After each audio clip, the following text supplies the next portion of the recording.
कृष्ण का दिया हुआ हमें सब स्वीकार है। मेरे कृष्ण के रहते हुए चिंता करना बेकार है। आएगी मुसीबत भी तो मेरे कृष्ण ही उसे टालेंगे। हम कृष्ण के ही भक्त हैं, हमें कृष्ण ही संभालेंगे। वो दिन कभी ना आए हद से ज़्यादा गुरूर हो जाए। बस इतना झुका कर रखना मेरे कृष्ण कि हर दिल दुआ देने को मजबूर हो जाए। श्री कृष्ण कहते हैं, किसी को तकलीफ देकर मुझसे अपनी खुशी की दुआ मत कर, लेकिन अगर किसी को एक पल की भी खुशी दे तो अपनी तकलीफ की फिक्र मत कर। कृष्ण कहते हैं, तुम सोने से पहले सबको माफ़ कर दिया करो। तुम्हारे जागने से पहले मैं तुम्हें माफ़ कर दूंगा। धन से नहीं मन से अमीर बने, क्योंकि मंदिरों में स्वर्ण कलश भले लगे हों, लेकिन अपना सिर पत्थरों की सीढ़ियों पर ही झुकाना पड़ता है। मीठा सा होता है सफ़र यह जिंदगी का, बस कड़वाहट तो किसी से ज़्यादा उम्मीदें रखने से ही होती हैं। कोई बच्चे नहीं हैं हम जो किसी की होशियारी समझ नहीं पाते। चालाकियाँ सबकी समझ आती हैं, बस बोलकर रिश्ता खराब नहीं करना चाहते। कीचड़ और लीचड़ दोनों से बचने का प्रयास करें। एक तन खराब करता है और दूसरा मन। समझदार आदमी अपनी समझदारी की वजह से चुप हो जाता है और मूर्ख को लगता है कि मेरे डर की वजह से चुप है। ज़रा सा पैर जो फिसला, इल्ज़ाम उस चप्पल पर लगाया सबने। महीनों तपती ज़मीन और कांटों से बचाया जिसने। झूठ कहते हैं कि संगत का असर होता है, क्योंकि आज तक ना कांटों को महकने का सलीका आया और ना फूलों को चुभना आया। जब भी कोई तुम्हारे लिए दरवाज़ा बंद करे तो एहसास दिला दो कि कुंडी दोनों तरफ होती है। रख लो आईने हजार तसल्ली के लिए, पर सच के लिए तो आंखें ही मिलानी पड़ेंगी। एक बार की बात है, एक राजा को जब पता चला कि मेरे राज्य में एक ऐसा व्यक्ति है जिसका सुबह सुबह मुंह देखने से दिन भर भोजन नहीं मिलता, तो सच्चाई जानने के लिए राजा ने उस व्यक्ति को अपने साथ सुलाया। दूसरे दिन राजा इतना बिजी हो गया कि शाम तक वह भोजन नहीं कर सका। इस बात पर गुस्सा होकर राजा ने उस व्यक्ति को तत्काल फांसी देने का दंड दिया। आखिरी इच्छा के अंतर्गत उस व्यक्ति ने कहा, हे राजन, मेरा मुंह देखने से आपको शाम तक भोजन नहीं मिला, किंतु आपका मुंह देखने से तो मुझे मौत मिलने वाली है। यह सुनकर राजा बहुत ही लज्जित हुआ। जिंदगी में आईना जब भी उठाया करो, पहले देखो और फिर दिखाया करो। आईना कब किसको सच बता पाया है, जब देखा दायां तो बायां ही नजर आया है। वहम था कि सारा बाग अपना है, तूफान के बाद पता चला सूखे पत्तों पर भी हक हवाओं का था। मैं ठीक हूँ यह तो हम किसी से भी कह सकते हैं, लेकिन मैं परेशान हूँ ये कहने के लिए कोई बहुत खास चाहिए। हिसाब किताब सिर्फ ऊपर वाले ने ही सही लगाया।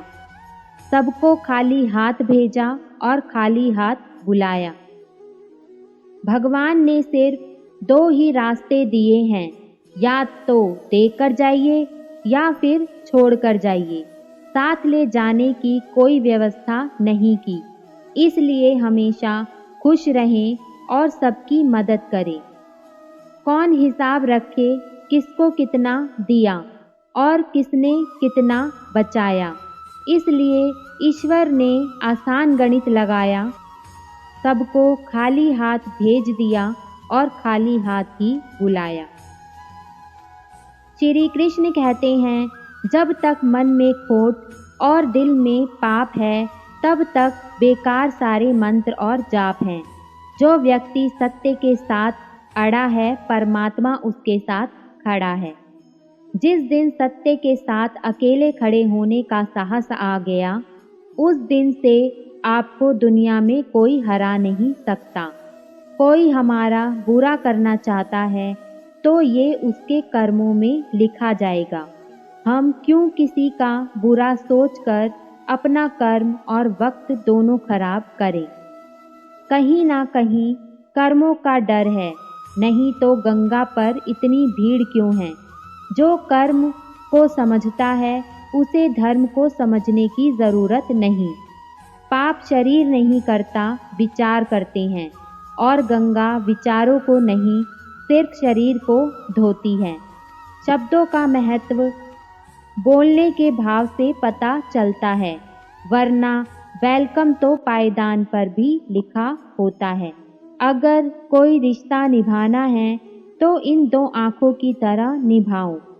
साथ सोती है, साथ जगती है, साथ हंसती है और साथ ही रोती है, और फिर एक दिन साथ ही हमेशा के लिए बंद हो जाती हैं।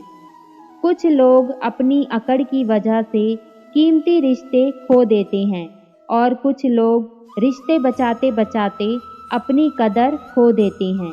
रिश्ते और नाते मतलब की पटरी पर चलने वाली वो रेलगाड़ी है जिसमें जिस जिस का स्टेशन आया वो उतरता जाता है। जब हम रिश्तों के लिए वक्त नहीं निकाल पाते तो वक्त हमारे बीच से कब रिश्ते निकाल देता है पता ही नहीं चलता। मुसीबत में फंस जाने पर मनुष्य को ग्रह दोष, वास्तु दोष, पितृ दोष सब दिखाई देने लगते हैं, केवल खुद का दोष दिखाई नहीं देता। आंसू जानते हैं कौन अपना है, तभी वो अपनों के सामने ही आ जाते हैं। मुस्कुराहट का क्या है, वह तो गैरों से भी वफा कर लेती है। कौवा कोयल की आवाज़ को तो दबा सकता है, मगर खुद की आवाज़ को मधुर नहीं बना सकता। उसी तरह निंदा करने वाला व्यक्ति सज्जन व्यक्ति को बदनाम कर सकता है, मगर खुद सज्जन नहीं बन सकता। मुसीबत और खुशी बिना किसी अपॉइंटमेंट के आ जाती हैं, इसलिए अपने आप को इतना तैयार रखें कि मुसीबत के समय होश और खुशी के समय जोश कायम रहे। हमेशा शांत रहें, जीवन में खुद को बहुत मजबूत पाएंगे, क्योंकि लोहा ठंडा रहने पर ही मजबूत होता है, गर्म होने पर तो उसे किसी भी आकार में ढाल लिया जाता है। कोहरे से एक अच्छी बात सीखने को मिलती है कि जब जीवन में कोई रास्ता ना दिखाई दे रहा हो तो बहुत दूर तक देखने की कोशिश व्यर्थ है। धीरे धीरे एक एक कदम चलो, रास्ता खुलता जाएगा। श्री कृष्ण कहते हैं, 2 पल के गुस्से से प्यार भरा रिश्ता बिखर जाता है। जब समझ आता है तो वक्त निकल जाता है। लोग बुराई करें और आप दुखी हो जाएं, लोग तारीफ करें और आप सुखी हो जाएं, तो समझ लेना आपके सुख दुख का स्विच लोगों के हाथ में है। कोशिश करें ये स्विच आपके हाथ में हो। नाम और पहचान भले ही छोटी हो, मगर खुद की होनी चाहिए। सभी का सम्मान करना बहुत अच्छी बात है, पर आत्मसम्मान के साथ जीना खुद की पहचान है। अच्छा हुआ श्री राम वानर सेना लेकर लंका गए थे।